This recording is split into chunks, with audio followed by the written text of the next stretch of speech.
வணக்கம். Welcome to அங்கனா சமையல். வாங்க இன்னைக்கு வாழைப்பழத்தை வச்சு அல்வா செஞ்சுக்கலாம். இதுக்கு ஒரு 10 வாழைப்பழத்தை எடுத்துக்குவோம். இது நல்ல இனிப்பான பழம். டேஸ்ட் பண்ணிட்டு தான் நான் இதை வச்சு செய்ய போகிறேன். இதுக்கு ஒரு 10 வாழைப்பழத்தை உரித்து இந்த மாதிரி மிக்ஸி ஜாரில் போட்டுக்கலாம். ரொம்ப டேஸ்டியான திருநெல்வேலி அல்வா சுவையில் இருக்கக்கூடிய வாழைப்பழ அல்வா தான் செய்ய போகிறோம். இப்போ இதில் 10 வாழைப்பழத்தை உரித்து போட்டு எடுத்துகிட்டு வந்துடலாம். இப்போ எல்லாத்தையுமே உரிச்சாச்சு. இதை மிக்ஸி ஜாரில் சேர்த்து நல்லா நைஸாக இந்த மாதிரி அரைச்சி எடுத்துகிட்டு வந்துடணும். தண்ணி சேர்க்காமல் அரைச்சி எடுத்தாச்சு. இப்போ நம்ம அடுப்பு பற்ற வச்சு ஒரு அடிகனமான பாத்திரத்தை வச்சுக்குவோம். நான் ஒரு அடிகனமான குக்கர் தான் வச்சுருக்கேன். அதில் தான் செய்ய போகிறேன். இப்போ அதில் ஒரு 1/4 கப் அளவுக்கு உருக்கின நெய்யை சேர்த்துக்கிறேன். நெய் சேர்த்ததுக்கப்புறமா நம்ம அரைச்சி வச்சுருக்கிற இந்த வாழைப்பழ பேஸ்ட்டை சேர்த்துக்குவோம். சேர்த்துக்கிட்டு நல்லா கிளறிக்கணும். இந்த மாதிரி நல்லா நைஸ் பேஸ்ட்டாக அரைச்சிக்கணும். இப்போ நல்லா இந்த நெய்யோட இந்த வாழைப்பழ பேஸ்ட்டை நல்லா கலந்து விட்டுக்கலாம்.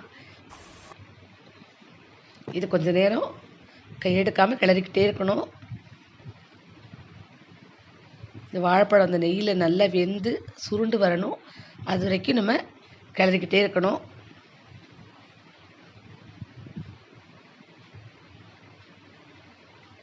நம்ம வீட்டில் இருக்கிற வாழைப்பழத்தை வச்சு இந்த மாதிரி ஒரு ஸ்வீட் பண்ணிக்கலாம். அது ரொம்ப டேஸ்டியாக இருக்குது. நீங்கள் வீட்டில் செஞ்சு பாருங்கள்.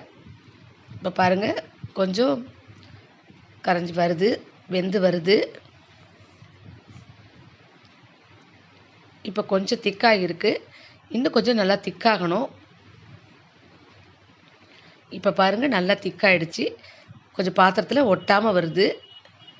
இதுதான் சரியான பதம். இப்போ நான் இது கிண்டி முடிக்கிறதுக்கு எனக்கு ஒரு 15 நிமிஷம் ஆயிடுச்சு. அந்த அளவுக்கு நம்ம கிளறிக்கிட்டே தான் இருக்கணும். ஒரு 15 நிமிஷமாவது இந்த வாழைப்பழத்தை நெய்யில் வதக்கணும். இப்போ நம்ம இதுக்கு தேவையான சர்க்கரையை சேர்த்துக்கலாம். இந்த 10 வாழைப்பழத்துக்கு நான் ஒரு 1.5 கப்பு சர்க்கரை சேர்க்குறேன். இது கரெக்டாக இருக்கும் இனிப்பு. நீங்கள் இது அளவு கணக்கு வச்சுக்கோங்க. இது 10 மீடியம் சைஸ் வாழைப்பழத்துக்கு 1.5 கப்பு சர்க்கரை. இப்போ சர்க்கரை நல்லா மெல்ட் ஆகி சேர்ந்த மாதிரி வர வரைக்கும் நல்லா கலந்து விட்டே இருக்கணும். இப்போ இதையும் நம்ம நல்லா கைவிடாமல் கிளறிக்கிட்டே இருக்கணும்.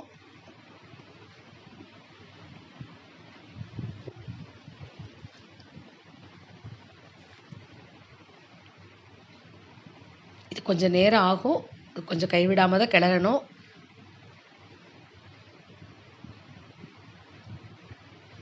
இது அடி பிடிக்காமல் கிளறிக்கிட்டே இருப்போம்.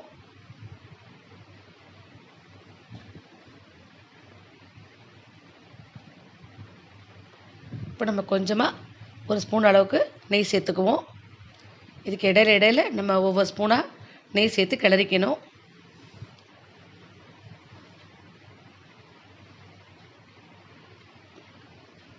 இப்போ பாருங்கள், இன்னும் ஒரு ஸ்பூன் நெய் சேர்த்துக்குவோம். இப்போ கொஞ்சம் திக்காகி இருக்குது, கலர் மாறி இருக்குது.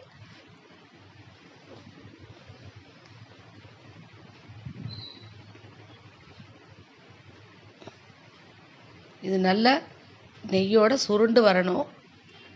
பாத்திரத்தில் ஒட்டாமல் வரணும். அதுதான் பதம். அது வரைக்கும் நம்ம கொஞ்சம் கிளறிட்டு தான் இருக்கணும். இப்போ பாருங்கள், கொஞ்சம் சுருண்டு வர ஆரம்பிச்சிருக்கு.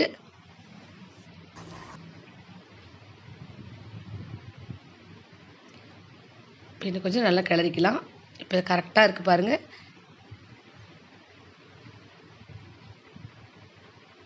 இப்போ நம்ம கட் பண்ணி வச்சுக்க நட்ஸ் எல்லாம் சேர்த்துக்கலாம்.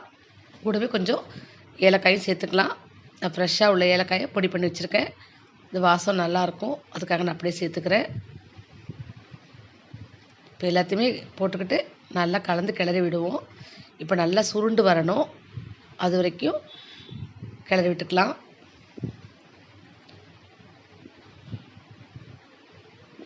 நீங்கள் நான்ஸ்டிக் பேனில் கூட செஞ்சுக்கலாம்.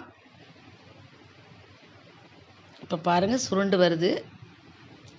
நம்ம சேர்த்துருக்கிற நெய்யெல்லாம் ஓரத்தில் வரும். அதுதான் பதம். இப்போ சரியான பதத்துக்கு வந்துச்சு. இப்போ நம்ம இதை எடுத்து நம்ம ஒரு நெய் தடவின தட்டில் சேர்த்துக்கலாம். பாருங்கள், இது உங்களுக்கு அது விழும்போதே தெரியும். அதோட பதம் கண்ணாடி மாதிரி விழுது. இப்போ நம்ம இதை நல்லா லெவல் பண்ணிக்கலாம். இது அப்படியே சாப்பிட்றதா இருந்தால் நம்ம அப்படியே சூடாக சாப்பிட்டுக்கலாம். பீஸ் போடணும்னா இந்த மாதிரி சேர்த்து நல்லா லெவல் பண்ணிவிட்டு நல்லா ஒரு 2 மணி நேரம் ஆற விட்டு கட் பண்ணி எடுத்துகிட்டு வந்துடுவோம். இப்போ நல்லா லெவல் பண்ணிக்கலாம். ஆற வச்சு பீஸ் போட்டு எடுத்துகிட்டு வந்துடலாம். இதுக்கு ஒரு 2 மணி நேரம் ஆகும். 2 மணி நேரம் கழித்து நல்லா ஆறின பிறகு நம்ம பீஸ் போட்டு எடுத்துகிட்டு வந்துடுவோம். இது சாப்பிட ரொம்ப டேஸ்ட்டாக இருக்கும். திருநெல்வேலி அல்வா சுவையிலே இருக்குது. இந்த வாழைப்பழம் நல்லா இனிப்பான பழமாக சேர்த்துக்கிட்டா நமக்கு அல்வா நல்லாயிருக்கும். இப்போ பாருங்கள், பீஸ் போட்டு எடுத்துகிட்டு வந்தாச்சு. ரொம்ப சாஃப்டான சூப்பரான வாழைப்பழ அல்வா ரெடி ஆகிடுச்சு. நீங்களும் வீட்டில் ட்ரை பண்ணி பாருங்கள். இந்த மாதிரி வீட்டில் இருக்கிற வாழைப்பழத்தை வச்சே நம்ம செஞ்சுக்கலாம்.